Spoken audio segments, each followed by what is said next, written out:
आप सभी मसीह भाई बहन को जय मसीह की। परमेश्वर आप सबको आशीष दे और बहुतायत से आशीष दे। आज का वचन है भजन संहिता 86 अध्याय सहायता के लिए प्रार्थना। क्या आप चाहते हैं परमेश्वर आपकी सहायता करे?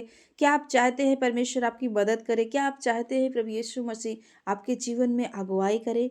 आइए वचन से जानते हैं आप सहायता के लिए कैसे प्रार्थना आपको करनी है और दाऊद भजनकार अपने जीवन में प्रभु से सहायता मांगने के लिए कैसे प्रार्थना किया। वचन में लिखा है, हे यहोवा कान लगाकर मेरी सुन ले। कान लगाकर हे यहोवा पिता मेरी प्रार्थना को सुन ले, क्योंकि मैं दीन और दरिद्र हूँ। आप क्या हैं? दीन हैं, दीन बन चुके हैं। तो परमेश्वर आपकी प्रार्थना की ओर कान लगाएगा और आपकी प्रार्थना को सुन लेगा, क्योंकि आप दीन बन चुके हैं। मेरे प्राण की रक्षा कर, क्योंकि मैं भक्त हूँ। हे प्रभु मेरे प्राण की रक्षा कर। शत्रु जो मेरे प्राण का ग्राहक हुए हैं, शत्रु जो मुझे गिराना चाहते हैं, शत्रु जो मुझे मारना चाहते हैं, हे परमेश्वर जो बीमारी के कारण मेरी जो प्राण है वो ऊब चुके हैं, मेरे प्राण को तू रक्षा कर अपने वचन के अनुसार। क्योंकि हे यहोवा, हे परमेश्वर, मैं तुम्हारा भक्त हूँ, मैं तुम्हारा बेटा हूँ, मैं तुम्हारा बेटी हूँ। तू मेरा परमेश्वर है, इसलिए अपने दास का जिसका भरोसा तुझ पर है उद्धार कर। हे प्रभु हम सब तेरे दास और दासी हैं। हे परमेश्वर हम सब तेरे बेटे और बेटियां हैं और हम सब का भरोसा तुझ पर है। हे पिता इस भरोसे के कारण हमारे जीवन में उद्धार कर, हमारी समस्याओं से मैं आजाद कर।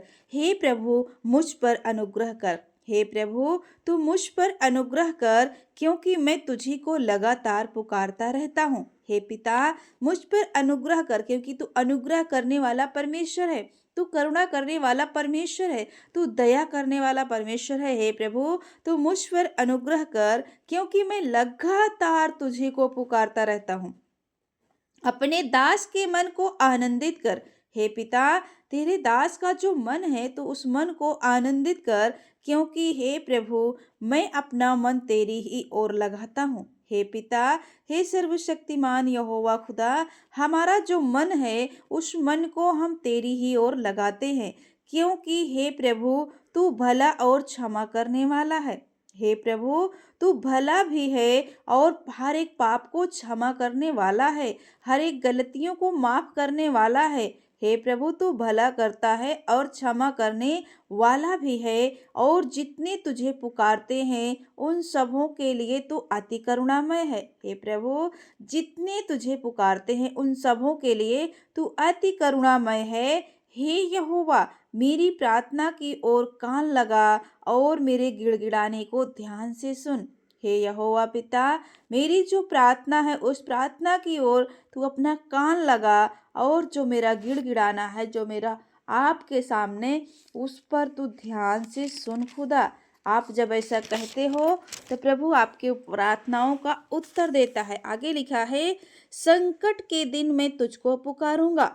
जब हमारे जीवन में संकट आएंगी, मुसीबत आएंगी, हे पिता हम आपको पुकारेंगे, क्योंकि तू मेरी सुन लेगा। क्योंकि हे यहोवा पिता तू मेरी प्रार्थना का उत्तर देगा, तू मेरी सुन लेगा। इसलिए हे प्रभु जब मुझ पर संकट आती है, जब समस्या आती है, जब बीमारी आती है, तब भी मैं तुझे पुकारूंगा और तू मेरी सुन लेगा, तू मेरी प्रार्थनाओं का उत्तर देगा। आमीन हालेलुया। इस वचन के द्वारा परमेश्वर आपको आशीष दे और बहुतायत से आशीष दे। आगे वचन में यदि विश्वास है तो आप कमेंट जरूर में आमीन लिख सकते हैं, क्योंकि जब आप आमीन लिखते हो तो वचन को अपने जीवन में रिसीव करते हो। तो आपको विश्वास है तो जरूर आमीन करके रिसीव करें और अपने जीवन को अपने प्रभु यीशु मसीह का उद्धारकर्ता ग्रहण करें। प्रभु आपको आशीष दे। आप सभी मसीह भाई बहन को जय मसीह की। God bless you all.